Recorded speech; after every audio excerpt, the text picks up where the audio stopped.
Boa noite, irmãos. Graça e paz. Boa noite a todos também que nos assistem em casa. Vamos dar sequência aqui na série de mensagens no livro de Êxodo. E antes de começar a leitura do texto, que a gente vai ler Êxodo 15, queria começar fazendo uma pergunta para os irmãos. E uma pergunta que para alguns pode ser fácil e para outros pode ser mais difícil. Qual foi o dia mais feliz da sua vida? Pensa. Para alguns pode ser o nascimento dos filhos, para outros o casamento, para outros uma promoção no trabalho, ou uma cura de uma doença, ou, não sei, alguma outra coisa. E pensa nesse dia. Lembra desse dia, quando aconteceu, se faz muito tempo. Tenta trazer à mente, vou fazer esse exercício de você tentar trazer à sua mente esse dia que você ficou realmente muito feliz, que você não lembra de um outro dia tão feliz quanto aquele como você estava. Por que eu estou pedindo para você fazer esse exercício?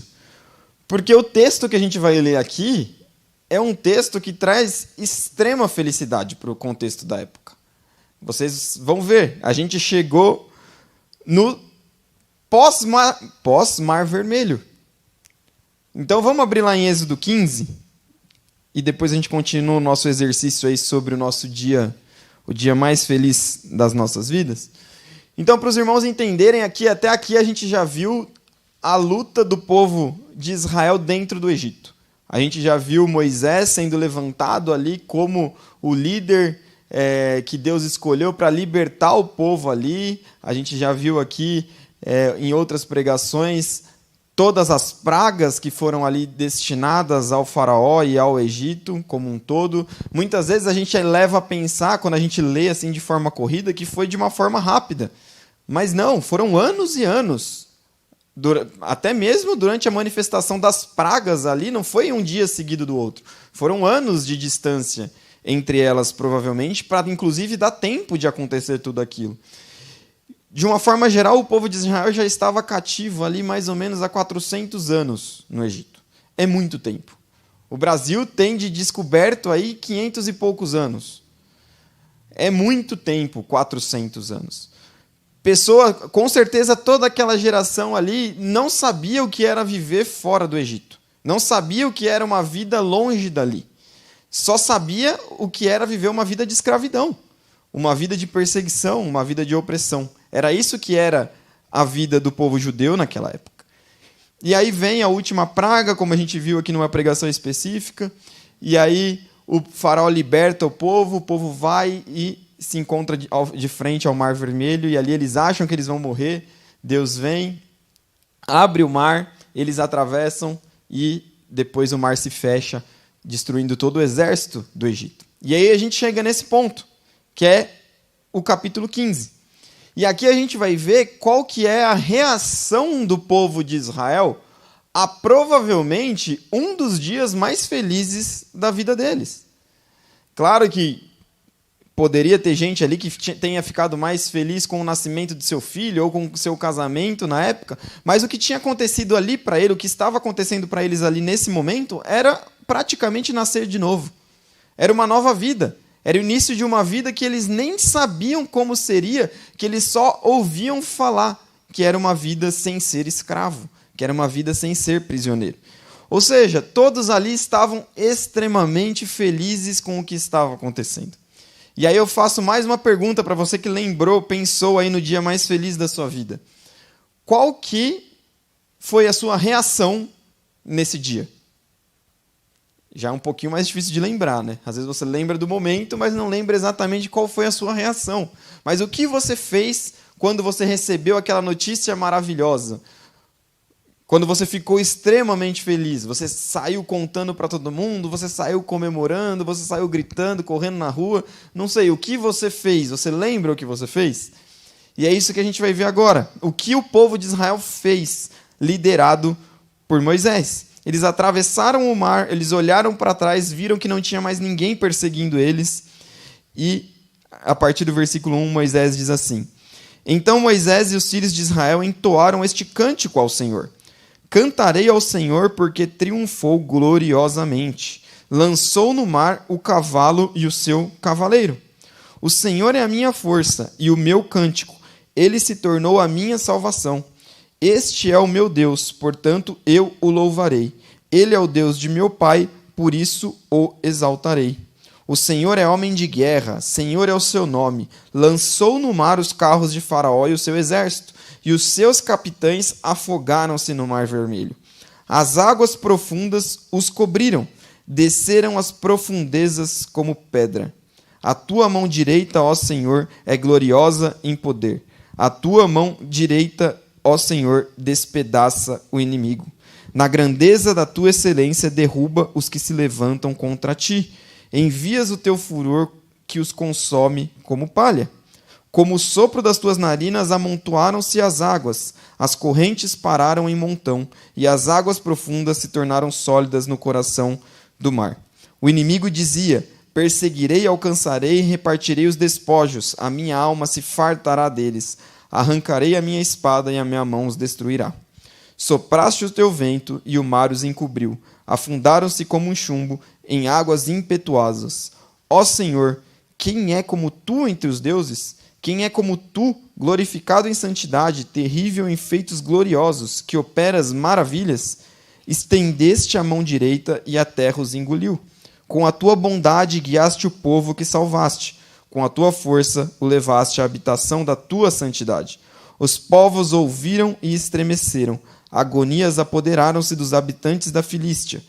Então os chefes de Edom se perturbam, dos poderosos de Moabe se apodera temor. Esmorecem todos os habitantes de Canaã. Sobre eles cai espanto e pavor. Pela grandeza do teu braço emudecem como pedra, até que passe o teu povo, ó Senhor, até que passe o povo que adquiriste. Tu o introduzirás e o plantarás no monte da tua herança, no lugar que preparaste. Ó Senhor, para a tua habitação no santuário, ó Senhor, que as tuas mãos estabeleceram. O Senhor reinará por todo o sempre, porque os cavalos de Faraó, com os seus carros de guerra e com os seus cavaleiros, entraram no mar, e o Senhor fez com que as águas do mar voltassem e os cobrissem. Mas os filhos de Israel passaram a pé enxuto pelo meio do mar. Senhor, obrigado pela tua palavra, e te peço que, assim como já tem feito, Senhor, continue agora em nosso meio, Senhor, através do Espírito, falando aos nossos corações. É isso que eu te peço, em nome de Jesus, amém. É um cântico isso aqui, irmãos. A reação do povo de Israel, liderado por Moisés, é entoar um cântico de louvor e gratidão a Deus. Quando a gente lê aqui, eu li o cântico todo para não cortar no meio, né, a música do Moisés, mas para a gente, como é um pouco longe do nosso contexto, às vezes não passa a ideia da tamanha felicidade que eles estavam ali partilhando. Mas logo na sequência, a gente já vai ver um versículo que traz o semblante de felicidade que aquele povo estava. O 20, a profetisa Miriam, irmã de Arão, pegou um tamborim, e todas as mulheres saíram atrás dela com tamborins e com danças. E Miriam lhes respondia: cantem ao Senhor, porque triunfou gloriosamente, e lançou no mar o cavalo e o seu cavaleiro. O povo estava extremamente feliz. O povo estava em êxtase. Os inimigos, aqueles que os oprimiam, tinham acabado de ser derrotados, mas eles não estavam em êxtase porque os seus inimigos tinham morrido. Eles estavam em êxtase porque agora eles iam poder ter uma vida da forma que Deus havia prometido para eles. Olha que interessante. A felicidade deles não era pelo que tinha acabado de ocorrer apenas. A felicidade deles se dava pelo motivo daquilo que viria pela frente, daquilo que Deus havia preparado para eles a partir daquele momento.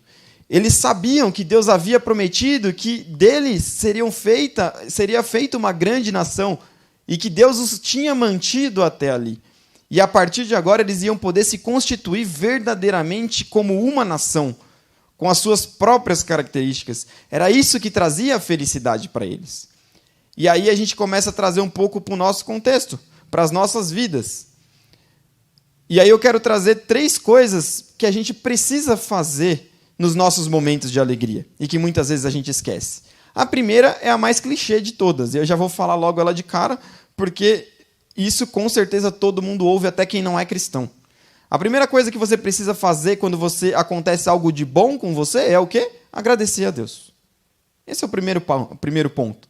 Isso desde o Ministério Infantil, desde quando a criança tem 2 anos, lá eu ensino minhas filhinhas, quando ela recebe algo de bom de alguém, ela tem que agradecer. No mínimo por educação. No mínimo. Mas o nosso agradecer a Deus, ele tem que ser muito mais do que algo simplesmente por educação. E aí que entra os 2 segundos pontos, sim, que esse sim a gente muitas vezes esquece de fazer. O segundo ponto é que a gente tem que engrandecer aquele que nos deu a bênção. Isso muitas vezes a gente não faz. Quem que a gente engrandece quando algo bom acontece conosco, na maioria das vezes? Nós mesmos. Eu consegui uma promoção no meu emprego. Quer dizer que eu sou um ótimo funcionário. Eu sou um ótimo colaborador. Eu tenho muitas qualidades. E sim, isso pode ser verdade. Você realmente pode ter muitas qualidades e ser um ótimo funcionário. Mas você só é isso porque Deus te capacita. Você só é bom naquilo que você faz porque Deus te dá o seu dom. Então, você não tem que se engrandecer. Você tem que engrandecer aquele que merece a grandiosidade, que é o que Moisés faz durante todo esse cântico. Um exemplo, no versículo 6, ele vai dizer: a tua mão direita, ó Senhor, é gloriosa em poder. No 7, ele vai falar: na grandeza da tua excelência, derruba os que se levantam contra ti. A gente tem que engrandecer a Deus quando estamos passando por momentos bons. E esse engrandecer a Deus tem que ser através de palavras. Pode ser na sua oração individual, mas pode ser em uma oração em público, em um testemunho na igreja ou no seu grupo, no seu pequeno grupo. Às vezes a gente vê irmãos vindo à frente, dar um testemunho na igreja. Aqui na nossa igreja não acontece tantas vezes assim, não é em todos os cultos, mas a gente já viu alguns casos, a gente vê alguns casos, e às vezes a gente pode ser tentado a pensar: olha só, ele está indo lá na frente para se engrandecer. Só que na maioria das vezes é o contrário. A pessoa que se dispõe a vir dar um testemunho daquilo que Deus fez na sua vida, ela está querendo, e ela pelo menos deve estar fazendo isso, para engrandecer o autor da bênção, e não o receptor da bênção. Nós somos os receptores, nós somos os recebedores das bênçãos. Como podemos nos engrandecer diante daquele que nos dá? Por isso precisamos engrandecer a Deus, que é exatamente...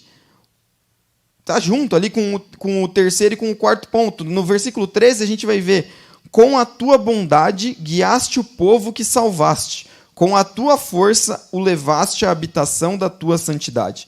A gente podia olhar para Moisés e Moisés podia fazer o quê? Vocês viram o que eu fiz, pessoal? Eu fui lá, eu falei com o faraó 10 vezes. Eu fiz assim com a minha cajado e o mar abriu.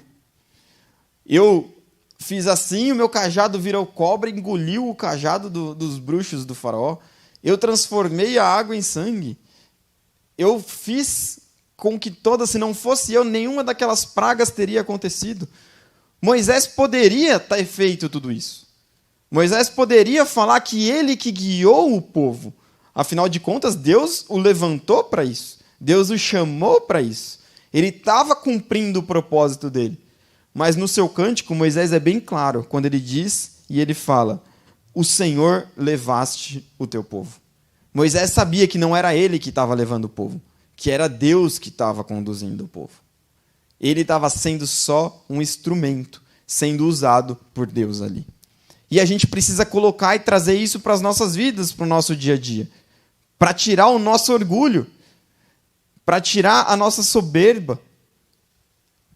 Mas então Gregory, você está querendo dizer que quando eu não tenho mérito, então quando as coisas boas acontecem na minha vida? Não, pelo contrário. Você tem sim o seu mérito, e é claro que você tem que ficar feliz por isso. E humildade, eu já falei isso algumas vezes em algumas outras reuniões, humildade, as pessoas confundem humildade muito. O entendimento de humildade na nossa sociedade ele é muito estranho, ele é muito errado. Às vezes a pessoa chega para a gente, para um pastor, ou para um cantor, ou para um profissional que seja, e chega para o cantor ali, para o ministro de louvor da igreja, o líder de louvor, e fala: parabéns, hoje você cantou muito bem. Parabéns, hoje a pregação foi muito boa. E a gente tende a falar o quê? Não, obrigado. Não foi. Não, obrigado, não é assim. A gente se sente constrangido em aceitar elogios. Por quê? Porque a gente acha que se a gente aceita elogios, a gente está sendo desumilde. A gente está sendo orgulhoso. E isso não é o conceito de humildade. O conceito de humildade bíblico, o conceito de humildade que Deus traz para a gente é o oposto disso. É você entender, sim, que você foi bem, que você cantou bem, que você se apresentou bem, que você pregou bem. Você receber, sim, aquele elogio e falar: obrigado, mas a glória não é minha, é de Deus. Isso é humildade. Não é você negar que você faz bem aquilo que você faz bem. Não é você falar: sei lá, um ótimo médico, o melhor cirurgião do hospital. Só que aí você vai ficar falando para as pessoas: não, eu não opero bem, não, você que está falando, são suas palavras. Não sou eu, eu não sou bom. Não é isso. Você ser humilde é você saber que você é bom naquilo que você faz. Você entender que você é bom, mas você entender que você só é bom porque Deus te capacita. E que se não fosse por Ele, aí sim você não seria bom. Então, sim, obrigado. Eu sei que eu fui bem, muito obrigado, mas a glória não é minha, a glória é do Senhor. Isso é viver uma vida de humildade. E é assim que a gente deve praticar esses atos de humildade na nossa vida em todas as áreas. E o terceiro ponto que a gente vê em como reagir em momentos felizes é manifestar a alegria. Miriam, a gente vai ver que Miriam pegou um tamborim e todas as mulheres saíram atrás dela com tamborim e com danças. A Miriam estava feliz, gente. E ela ia fazer o quê se ela estava feliz? Ela ia extravasar. Ela pegou ali os seus instrumentos, e longe disso daqui ser uma dança sensual ou algo do tipo, não, ela estava adorando a Deus, porque ela, de qual forma? Manifestando a alegria dela em ter sido abençoada por Deus. Às vezes a gente acha que pelo fato da gente ser crente, a gente não pode manifestar alegria. E às vezes, outro dia até conversando com a minha esposa sobre isso, me formei como pastor faz pouco tempo, 2 anos e pouco, e ainda estou naquele processo das pessoas me enxergarem como pastor. Né? Muitos ainda não, principalmente aqueles que me conheciam há mais tempo, desde a minha adolescência, ainda têm dificuldade de me enxergar como pastor, e sem problema nenhum com isso, gente. Fico super tranquilo. Às vezes a pessoa: desculpa, eu não te chamei de pastor. Fique em paz, não tem problema nenhum. Meu RG tá Gregory lá, não tá pastor Gregory. Fique em paz, não tem problema nenhum. Mas aí, outro dia eu estava me conversando com a minha esposa, e aí, principalmente para os jovens, né? Os jovens têm a dificuldade, imagina, eu cresci com eles, como que eles vão olhar para mim do nada e falar assim: agora é o pastor Gregory, não é mais o Gregory. Mas aí, conversando com a minha esposa, eu estava falando ali com ela e falei: como que será que eu tenho que passar uma imagem de pastor? Para as pessoas me enxergarem como pastor. Conversando ali, não era nada importante, a gente estava só conversando. O que será que eu devo fazer? E aí eu virei e falei para ela: eu acho que eu tenho que começar a ser mais sério. Eu tenho que brincar menos. Eu tenho que parar com piada, com brincadeira na igreja. Eu tenho que ser mais formal. Tenho que falar graça e paz para todo mundo que eu cumprimentar. Será que isso as pessoas vão olhar para mim e vão falar assim: agora é pastor, por causa disso? E aí, é lógico que ela já começou a dar risada ali, falou assim: se você fizer isso, você não vai estar sendo você. E você é pastor. E o fato de você ser pastor não muda que você deve manifestar a sua alegria, a sua felicidade. É claro que, sim, em momentos formais eu devo agir com formalidade. Mas isso não quer dizer que a gente não deve ser feliz e manifestar a nossa alegria quando a gente estiver em comunhão, por exemplo. A gente pode dar risada, a gente pode brincar, a gente pode se divertir, a gente deve se divertir. Num louvor, a gente deve manifestar alegria e estar louvando a Deus. Eu imagino, longe de mim o louvor, né, para não afastar os crentes daqui. Mas eu imagino a decepção e a tristeza das equipes de louvor de estar ali louvando de todo o coração, uma música mó animada, e olha para a igreja está toda assim. A alegria está no coração. A alegria está no coração. Que alegria? Manifestando de que jeito a alegria? A gente tem que ser feliz. A gente precisa manifestar as alegrias. A gente não deve viver descontente, em tristeza o tempo todo. E é isso que eles estavam fazendo aqui. Eles estavam manifestando a alegria deles, e até com tamborins e danças. Não estou dizendo que a gente tem que colocar tamborim e dança aqui no culto, pastor Wagner, fique em paz. Mas até isso era a manifestação cultural da época de alegria. E a gente tem que manifestar a alegria de verdade, aquilo que a gente sente, porque Deus sabe aquilo que a gente sente. Só que aí o jogo vira. Passa um tempinho, e a gente vai ver os versículos 22 ao versículo 27. Olha o título: As águas amargas se tornam doces. A partir do versículo 22. Moisés fez o povo de Israel partir do Mar Vermelho, e eles foram para o deserto de Sur. Caminharam 3 dias no deserto e não acharam água. Por fim, chegaram a Mara. No entanto, não puderam beber as águas de Mara, porque eram amargas. Por isso aquele lugar foi chamado de Mara. E o povo murmurou contra Moisés, dizendo: O que vamos beber? Então Moisés clamou ao Senhor, e o Senhor lhe mostrou um pedaço de madeira. Moisés jogou a madeira nas águas, e as águas se tornaram doces.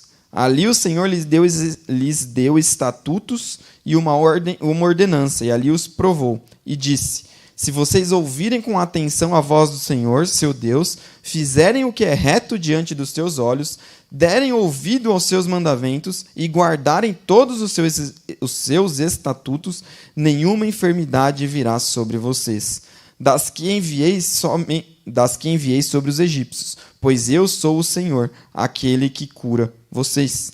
Então chegaram a Elim, onde havia 12 fontes de água e 70 palmeiras, e acamparam junto das águas.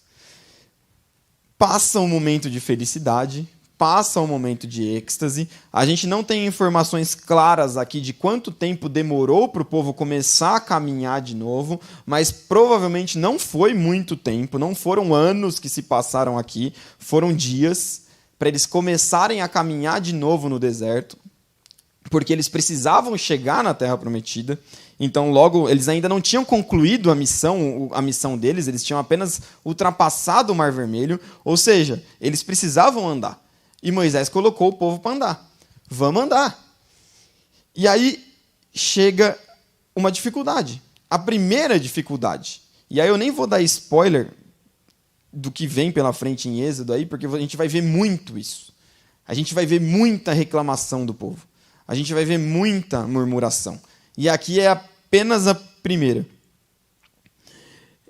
Mas o povo vai, não tem a água, eles caminham 3 dias, chegam numa fonte, se decepcionam, porque a água ali era amarga, não era uma água potável para eles poderem beber e saciar a sede. E ali eles já começam a murmurar a Moisés. Ué, cadê aquela felicidade toda? Onde ela foi parar? E às vezes quando a gente olha para o povo do Egito, para o povo de Israel, a gente fica meio nervoso. Quando eu leio as coisas do povo de Israel, assim, no Antigo Testamento, principalmente aqui no Êxodo, me dá vontade assim, de falar, pegar eles, encostar eles na parede, o que vocês estão fazendo?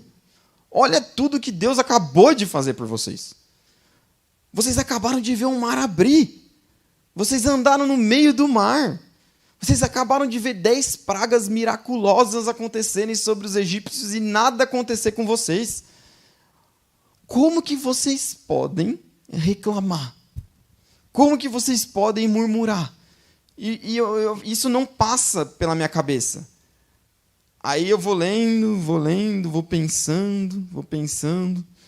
E aí eu começo a aplicar na minha vida, e eu começo a pensar na minha vida. O que eu reclamo, o que eu deixo de fazer de maneira alegre, de maneira feliz, diante das dificuldades que eu encontro. E aí eu vou voltando, e aí eu penso que a gente era escravo do pecado, condenado ao inferno. E Deus mandou o Filho dele morrer na cruz e nos libertar da escravidão eterna. E ele fez isso sem eu merecer nada. E a minha vitória já foi ganha lá na cruz, sem eu precisar fazer nada. E aí eu paro e eu falo, eu sou igualzinho o povo de Israel. Eu sou pior que o povo de Israel. Porque aqui eles tinham visto sinais miraculosos, mas nada ligado à salvação direta deles. A abertura do Mar Vermelho não salvou o povo de Israel. A abertura do Mar Vermelho não libertou o povo de Israel da escravidão. Jesus morreu por mim, me libertou da escravidão do pecado, me deu a possibilidade de viver eternamente com Ele nos céus. E eu reclamo das dificuldades que eu encontro aqui. Eu reclamo na hora de acordar, de ir trabalhar porque está chovendo, porque não está chovendo. Eu reclamo de um monte de coisa. Ou seja, o povo de Israel não é pior do que a gente. A gente não tem que ficar com raiva do povo de Israel quando a gente lê. A gente tem que olhar para o povo de Israel, se colocar no lugar deles e entender que a gente faz a mesma coisa ou até pior. Por quê? Porque a gente tem o Espírito Santo habitando em nós. Eles não tinham na época. A gente sabe quando a gente peca. O Espírito Santo nos mostra. Eles nem isso tinham ainda na época. Então, sim, o povo de Israel estava errado ao fazer isso. Estava. Mas e nós? Como temos levado as nossas vidas diante dos momentos de dificuldade? E aí eu vou trazer só mais 2 pontos para a gente, o que a gente tem que fazer diante das dificuldades quando elas aparecerem. A primeira coisa que a gente precisa fazer quando a gente se confrontar e está de frente de uma dificuldade é ter memória. É lembrar. Mas lembrar do quê? Lembrar que a sua vida não é só dificuldade. Que a sua vida também tem bênçãos. E lembrar das bênçãos que Deus te dá. Simplesmente lembrar. Lembrar, pensar naquilo. A partir do momento que você pensa naquilo que você já recebeu de bom diante de uma dificuldade, em 99% das vezes, aquela dificuldade vai parecer menor do que parecia antes de você lembrar da sua bênção. Você vai ver que ela não é tão grande assim, porque você já foi abençoado em outras vezes, em até momentos mais difíceis do que aquele que está na sua frente. Então a gente precisa exercitar a nossa memória, de lembrar dos momentos e das bênçãos que Deus nos dá. E aí, desde as pequenas bênçãos, de qualquer coisa que Deus nos abençoa, porque se a gente está aqui hoje, é pela graça e é pela bênção de Deus. A segunda coisa que a gente tem que fazer quando a gente se encontrar em dificuldade, não é fazer igual o povo de Israel. O povo de Israel, ele viu ali a água era amarga, não ia dar para eles beberem. O que eles fizeram? E o povo murmurou contra Moisés. O povo sabia que o Moisés tinha acabado de fazer um cântico maravilhoso, dando toda a glória a Deus. Que não era ele que tinha feito nada. O povo vai para quem? Para Moisés. Moisés, você tirou a gente do Egito para morrer aqui de sede? Espera aí. Não foi Moisés que tirou eles do Egito. Quem tirou eles do Egito foi Deus. E eles não enxergavam isso. Diante das dificuldades, a gente tem que correr não para a salvação terrena. A gente tem que clamar e buscar o auxílio em Deus. Ele que é soberano. É nele que a gente vai encontrar o nosso auxílio, a nossa ajuda nos momentos difíceis. Muitas vezes a gente tem os momentos de dificuldade e a gente vai fazer o quê? A gente tenta, mas tenta de todas as formas possíveis resolver com as nossas forças. Quando a gente está exausto fisicamente, mentalmente, entrando em depressão, desistindo da vida, aí sim a gente entrega para Deus porque fala: Deus, não aguento mais, não é mais possível, eu não consigo, está nas tuas mãos. Por que não faz isso antes? Por que não faz isso lá no começo? Para que precisa se desgastar tanto? Mentalmente, fisicamente. Procura ajuda antes. Coloca nas mãos de Deus antes. Confia. Exercita a sua fé. A gente precisa fazer isso. A gente precisa ter esse costume de buscar a ajuda naquele que é a fonte da sabedoria, naquele que é a fonte dos auxílios aos necessitados. É lógico que ele vai nos dar o quê? As ferramentas. Mas primeiro eu busco nele. Recebi o diagnóstico de uma doença. Eu vou começar a buscar todos os médicos possíveis e vou em um, e vou. Não tenho acompanhado meu pai, tem passado por problemas de saúde e alguns problemas de saúde mais sérios, e aí ele vai num médico, o médico fala uma coisa. Aí ele fica todo decepcionado porque recebeu o diagnóstico. Aí vai no outro, o outro fala outra coisa completamente diferente. E aí ele já fica mais animado. Aí vai no outro, o outro faz outro e pede todos os exames, tudo de novo. E aí ele vai nesse desgaste, nessa luta, e vai fazendo, e vai fazendo, e vai fazendo.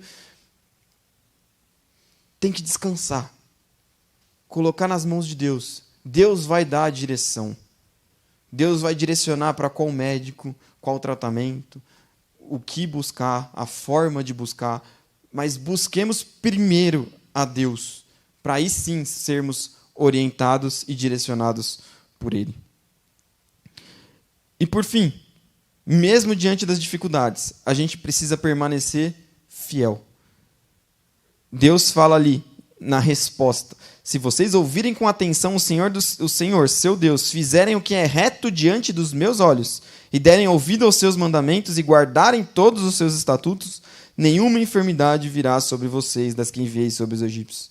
Deus está falando: eu prometi que vocês sairão dali, eu vou cumprir a minha promessa. Confia em mim. Eu sou maior do que qualquer dificuldade. Eu sou maior do que qualquer problema. Eu sou soberano. E eu vou permanecer fiel a você, porque eu sou fiel. Então permaneça fiel a mim. É isso que Deus está falando. É isso que a gente precisa exercitar nas nossas vidas. Concluo mencionando uma música que é muito boa e que, principalmente a sua letra, é muito boa e que tem tudo a ver com a mensagem de hoje. Tem uma música que chama Deus é Deus. E aí a gente já cantou bastante aqui na igreja, até faz um tempinho que eu não ouço, pode cantar de novo, outras vezes. E a música fala: se Deus fizer, Ele é Deus.